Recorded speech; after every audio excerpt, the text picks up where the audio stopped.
शकील भाई का तारुफ करा दें आप। जी, ये शकील भाई हैं जी हमारे ये भी जैसे आपने देखा था मैकेनिकल स्टाफ हमारा रेक स्टार्ट होता है, तो ये जितना एसी सिस्टम या बिजली का जितना भी लाइट का सिस्टम है ना, ये सारा शकील भाई देखते हैं थ्रू आउट पिंडी से कराची और कराची से वापस पिंडी तक। तो और शोएब भाई भी आ गए जी, ये वाटर डिस्पेंसर के लिए बोटल्स आप देख सकते हैं। ये अभी हम ग्रीन लैंड की पार्लर कार में खड़े हैं और ये हमारे साथ रेस कार्ड है, हमारा एक्सेस फिटर है। ये गाड़ी के साथ जाते हैं कराची तक और वापस फिर साथ आते हैं। पहली बात ये कि ग्रीन लाइन पाकिस्तान रेलवे की अच्छी ट्रेन है, सबसे बेहतरीन ट्रेन है। ये इससे पहले हमारे पास प्रोटो ट्रेनें चल रही थी, उसके बाद CRC आ गई, फिर CNR आ गई और अब ये CRRC आ गई।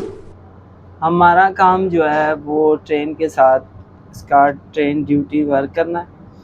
हम यहाँ से अपनी ट्रेन पहले नीचे से अंडर फ्रेम ब्रेक सिस्टम जो हमारा काम है, मेन काम है, वो हम अपना अटेंड करते हैं और रास्ते में कोई ट्रेजेडी ना हो, कोई चीज़ टूटे नहीं या ख़राब ना हो, तो उसको सारे रास्ते मेंटेन करते हुए जाते हैं।